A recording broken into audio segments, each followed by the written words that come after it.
নমস্কার সবাইকে। আপনাদের মধ্যে অনেক ব্যক্তি আমাদেরকে বলেছিলেন যে কোনো বাড়ি অথবা কোনো জমি যদি বিক্রি হয় কারোর ক্ষেত্রে, তাহলে ইনকাম ট্যাক্সে সেটা কি করে দেখাবো অথবা তার হিসাব কিভাবে হবে। তো আজকের ভিডিওতে আমরা দেখব কোনো প্রপার্টির উপর যখন কোনো ক্যাপিটাল গেন হয় সেটা কি করে দেখাবো অথবা এর নিয়ম কি কি রয়েছে।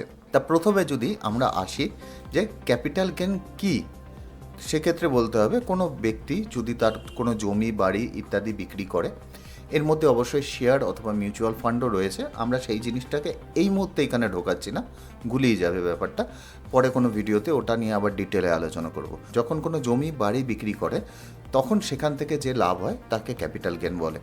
এখন এই যে ক্যাপিটাল গেন রয়েছে এটা কিন্তু দুটি ভাগে ভাগ করা যায়। একটা হলো লং টার্ম ক্যাপিটাল গেন আর একটা শর্ট টার্ম ক্যাপিটাল গেন। যখন দেখা যাবে যে আপনি ওই প্রপার্টিটি 24 মাস পর্যন্ত হোল্ড করেছেন এবং তারপরে সেই প্রপার্টি বিক্রি করে দিয়েছেন, তখন সেটাকে শর্ট টার্ম ক্যাপিটাল গেন বলবে। অর্থাৎ আপনি 24 মাসের বেশি ওই প্রপার্টিটা হোল্ড করেননি, কিন্তু লং টার্ম ক্যাপিটাল গেন হতে গেলে আপনাকে 24 মাসের বেশি কিন্তু ওই প্রপার্টি হোল্ড করতে হবে, অর্থাৎ আপনার কাছে রাখতে হবে, তারপরে ওই প্রপার্টিটি আপনাকে বিক্রি করতে হবে, তাহলে সেটা লং টার্ম ক্যাপিটাল গেন হবে। এবার স্বাভাবিকভাবে প্রশ্ন আসে যে আমাদের শর্ট টার্ম ক্যাপিটাল গেন হোক অথবা লং টার্ম ক্যাপিটাল গেন হোক, সেক্ষেত্রে আমাদের ট্যাক্স কী হবে। যদি আপনার শর্ট টার্ম ক্যাপিটাল গেন হয় সেক্ষেত্রে কিন্তু অ্যাজ পার স্ল্যাব আপনার ট্যাক্স হবে। অর্থাৎ যদি দেখা যায় যে আপনার প্রপার্টি বিক্রি করে 2 লাখ টাকা প্রফিট হয়েছে, সেক্ষেত্রে কিন্তু আপনার যদি অন্যান্য ইনকাম দেখা গেল 8 লাখ টাকা রয়েছে, তাহলে 8-এর সাথে 2 যোগ হয়ে যাবে 10 লাখ টাকা আপনার রোজগার। এই 10 লাখের উপর আপনার যা ট্যাক্স পড়ার, এখনকার নিয়ম অনুযায়ী কোনো ট্যাক্স পড়বে না, সেক্ষেত্রে কিন্তু এই ট্যাক্স হবে। শেয়ার অথবা মিউচুয়াল ফান্ডের ক্ষেত্রে কিন্তু নিয়ম আলাদা, কোনো কারণে দুটোকে গুলিয়ে ফেলবেন না, এটা আলাদা নিয়ম, শেয়ার মিউচুয়াল ফান্ডের ক্ষেত্রে আলাদা নিয়ম। এছাড়া একই রকমভাবে আপনার যদি 16 লাখ রোজগার হয়, এর সাথে 2 যোগ করে 18 হয়ে যাবে, 18 লাখের উপর আপনার যে ট্যাক্স পড়া সেটা পড়বে। আবার যদি লং টার্ম ক্যাপিটাল গেন হয় সেক্ষেত্রে কিন্তু আমাদের দুটো স্ল্যাব রয়েছে। একটা হলো 12.5 উইদাউট ইন্ডেক্সেশন, অর্থাৎ আমরা কোনো ধরনের কোনো ইন্ডেক্সেশন ব্যবহার করতে পারবো না, তাহলে কিন্তু আমাদের যে ট্যাক্স আমরা সেটা 12.5% হারে দিতে পারবো, আর 20% হারে ট্যাক্স হবে যদি আমরা ইন্ডেক্সেশন ব্যবহার করি। ইন্ডেক্সেশন কি না কি কবে থেকে লাগু হচ্ছে সেটা নিয়েও আমরা সামনে আলোচনা করছি। আপাতত এইটুকু জেনে রাখুন যে উইদাউট ইন্ডেক্সেশন 12.5 আর উইথ ইন্ডেক্সেশন আপনাকে 20% হারে ট্যাক্স দিতে হবে। এইবার প্রশ্ন আসে যে এই যে ক্যালকুলেশন, এই ক্যালকুলেশন আমরা করব কি করে। শর্ট টার্ম যে ক্যাপিটাল গেন হয় এর ক্যালকুলেশন করা খুবই ইজি। ধরে নিন কোনো একটি প্রপার্টি আপনি 30 লাখ টাকায় বিক্রি করেছেন এবং প্রপার্টিটি কিনেছিলেন আপনি 15 লাখ টাকায়। 15 লাখ টাকায় কিনেছিলেন, অর্থাৎ আপনি 2 বছরের মধ্যেই কিনেছেন, এর জন্য শর্ট টার্ম ক্যাপিটাল গেন হয়েছে।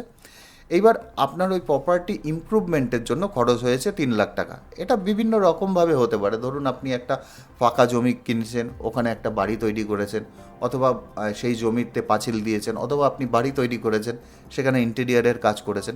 অবশ্যই চেষ্টা করবেন তার বিলগুলো আপনার কাছে রেখে দেওয়ার, যাতে ভবিষ্যতে যদি কোনো কেস পড়ে তাহলে আপনি সেটা দেখাতে পারেন। এবার ট্রান্সফারের জন্য খরচা হয়েছে। ট্রান্সফারের জন্য ন্যাচারালি দেখা যায় যে খরচা হয় সেটা হলো আপনি যদি কোনো অ্যাডভার্টাইজমেন্ট দেন অথবা আপনি ব্রোকারকে পেমেন্ট করেন, ধরে নিলাম 1 লাখ টাকা হিসাবের সুবিধার জন্য আমাদের খরচা হয়েছে, তাহলে এই 15×3 = 18 আর 19 লাখ টাকা টোটাল আমাদের খরচা হলো। আর এই 30 লাখ থেকে 19 বাদ দিলে 11 লাখ টাকা শর্ট টার্ম ক্যাপিটাল গেন। এই পুরো 11 লাখ টাকাটাই আমাদের ইনকামের সাথে যোগ হয়ে নর্মাল স্ল্যাব রেটে আপনার ট্যাক্স পড়বে। এবার চলে আসি লং টার্ম ক্যাপিটাল গেনের ক্ষেত্রে।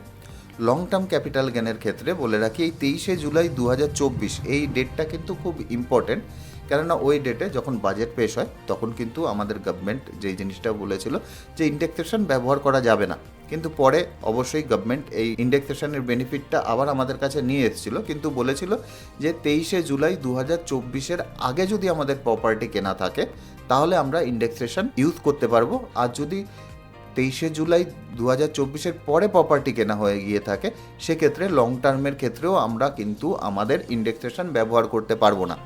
সেক্ষেত্রে লং টার্মের যে ক্যালকুলেশন হবে সেটা কিন্তু টোটালি আমাদের শর্ট টার্মের মতন হবে, কিন্তু আমাদের প্রপার্টি যদি দেখা যায় যে 23শে জুলাই 2024 আগে কেনা হয়ে গিয়ে থাকে সেক্ষেত্রে ক্যালকুলেশন কীরকমভাবে হবে। সেক্ষেত্রে ক্যালকুলেশন হবে যে আমরা 30 লাখে প্রপার্টি বিক্রি করেছি, এইবার দেখা গেল যে এই প্রপার্টিটা আমরা কিনেছি এই 15 লাখ টাকায়, এই ইন্ডেক্সেশন ব্যবহার করার পর দেখা গেল ওটা 20 লাখ হয়ে গেছে। কিভাবে আসছে সেটাও আমি দেখাবো, এক্স্যাক্ট এই ফিগারের সাথে মিলবে না, আমি জাস্ট এটা উদাহরণ হিসাবে দেখাচ্ছি।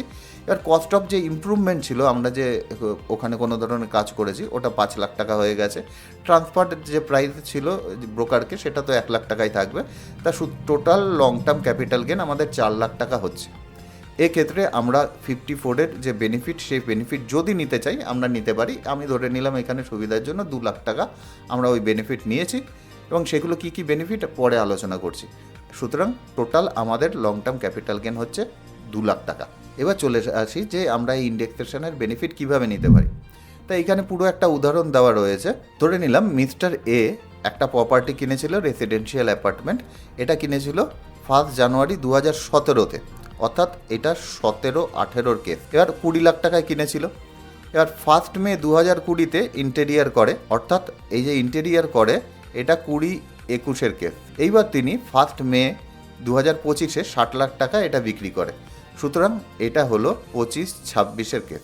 তাই 25-26 অর্থাৎ এই বছরে উনি 60 লাখ টাকায় প্রপার্টিটা বিক্রি করেছেন। এবং উনি যে প্রপার্টিটা কিনেছিলেন ওটা কিন্তু 20 লাখ টাকায় প্রপার্টিটা কিনেছিলেন, কিন্তু এইখানে ইন্ডেক্সেশন ব্যবহার করা, অর্থাৎ 2017-18 ইন্ডেক্সেশন ছিল 264, আর এ বছরের ইন্ডেক্সেশন 376। তাই 264 দিয়ে আমি 20 লাখকে ভাগ করলাম, আবার 374 দিয়ে গুণ করলাম। সেক্ষেত্রে আমাদের 20 লাখ টাকাটা কিন্তু বেড়ে গিয়ে হয়ে গেল আমাদের 28,48,485 টাকা। একই রকমভাবে যে আমরা ইমপ্রুভমেন্ট করেছিলাম ওই প্রপার্টিতে 2 লাখ টাকার ইন্টেরিয়ার করিয়েছিলাম, সেক্ষেত্রে যে বছর আমরা এই কাজটি করিয়েছিলাম সেই বছরের ইন্ডেক্সেশন ছিল 272, আর এ বছরের 376। একই রকমভাবে এটা 2,76,471 কিন্তু আমাদের ইন্ডেক্সেশন দেওয়ার পর ইমপ্রুভমেন্টের খরচা এসছে। সুতরাং আমাদের লং টার্ম ক্যাপিটাল গেন এক্ষেত্রে কিন্তু এসছে হলো 28,75,000 টাকা। এইবার গভর্নমেন্ট আমাদেরকে বলছে যে আমরা চাইলে এই ইন্ডেক্সেশনের যে বেনিফিট সেটা তো নিতে পারি, এক্ষেত্রে আমাদের ট্যাক্স হচ্ছে এটা, কিন্তু এর সাথে সাথে আমরা চাইলে স্ট্রেট ওয়েতেও ট্যাক্সের ক্যালকুলেশন করতে পারি। কীরকম? আমরা টোটাল আমাদের 60 লাখ টাকায় আমরা এই প্রপার্টিটি বিক্রি করেছি, এর সাথে আমরা 20 লাখ টাকায় প্রপার্টিটা কিনেছিলাম। সুতরাং 60-এর থেকে 20 যদি আমরা বাদ দিই তাহলে আমাদের 40 লাখ টাকা আমাদের লং টার্ম ক্যাপিটাল গেন। এই 40 লাখ টাকার ওপর আমাদের 12.5% হারে ট্যাক্স পেমেন্ট করতে হবে। এবার এই 40 লাখের যদি 12.5% করি তাহলে কিন্তু আমাদের অ্যাপ্রক্স আসছে 5 লাখ টাকা ট্যাক্স। এগুলো এডুকেশন সেল, ইন্টারেস্ট, এগুলো সমস্ত কিছু বাদ দিয়ে আমাদের 5 লাখ টাকা ট্যাক্স। সুতরাং আমরা এইটা আর এইটা, এই দুটো অপশানের মধ্যে যে কোনো একটা অপশান আমরা কিন্তু বাছতে পারবো আমাদের ক্যাপিটাল গেন ক্যালকুলেশনের জন্য। এইবার চলে আসি, আমাদের তো ক্যাপিটাল গেন হয়ে গেল, কিন্তু এই ক্যাপিটাল গেন আমরা বাঁচাতে পারি কী করে? সেক্ষেত্রে আমাদের যে সেকশন আছে সেকশন 54-এ, আমাদের যদি কোনো রেসিডেন্সিয়াল প্রপার্টি আমরা যদি সেল করি, সেক্ষেত্রে আবার যদি দেখা যায় যে 2 বছরের মধ্যে আমরা একটা রেসিডেন্সিয়াল প্রপার্টি কিনে নিই, সেক্ষেত্রে আমরা কিন্তু একটা পুরো এক্সেমশন পাই। অথবা প্রপার্টি সেল করার 1 বছরের আগে যদি আমরা কোনো রেসিডেন্সিয়াল প্রপার্টি কিনি তাহলেও আমরা ছাড় পাই।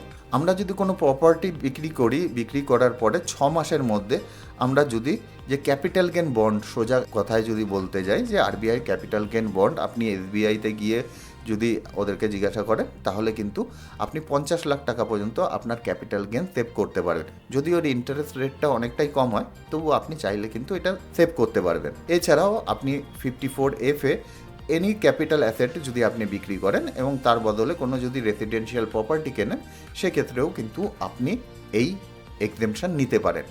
এবার চলে আসি যে আপনার প্রপার্টি বিক্রি করে কোনো কারণবশত যদি লস হয় সেক্ষেত্রে কী হতে পারে। সেক্ষেত্রে আপনার যদি শর্ট টার্ম লস হয় তাহলে কিন্তু সেটা আপনি শর্ট টার্ম ক্যাপিটাল গেন অথবা লং টার্ম ক্যাপিটাল গেন দুটোর মধ্যে যে কোনোর সাথে আপনি অ্যাডজাস্ট করতে পারবেন। কিন্তু লং টার্ম ক্যাপিটাল গেন হলে সেটা কিন্তু আপনি লং টার্ম ক্যাপিটাল গেনের সাথেই অ্যাডজাস্ট করতে পারবেন।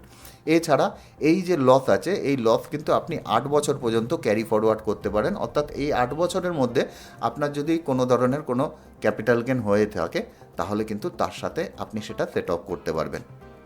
কিন্তু এটার জন্য একটা জিনিস কিন্তু অবশ্যই মাথায় রাখতে হবে, আপনাকে ডিউ ডেটের মধ্যে আপনার ইনকাম ট্যাক্স রিটার্ন জমা করতে হবে, নাহলে কিন্তু এই ধরনের ক্যারি ফরওয়ার্ডের ফেসিলিটিস আপনি নিতে পারবেন না। এছাড়া আর একটা জিনিস আমাদের মাথায় রাখতে হবে যে আমরা যখন কোনো প্রপার্টি বিক্রি করব সেই সময় যে আমাদের অ্যাকচুয়াল যে দামে প্রপার্টিটি বিক্রি হয়েছে তার থেকে আমাদের যদি প্রপার্টির ভ্যালুয়েশন 10%-এর মধ্যে ওপর নিচ করে, সেক্ষেত্রে আমরা যে সেল ভ্যালু আছে সেটাকেই আমরা কিন্তু সেল ভ্যালু হিসাবে দেখতে পারি।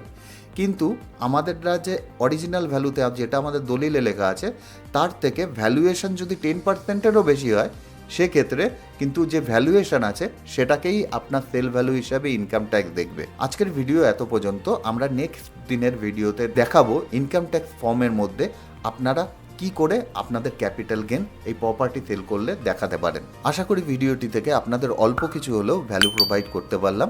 সুজয় বৈদ্য, সাইনিং অফ।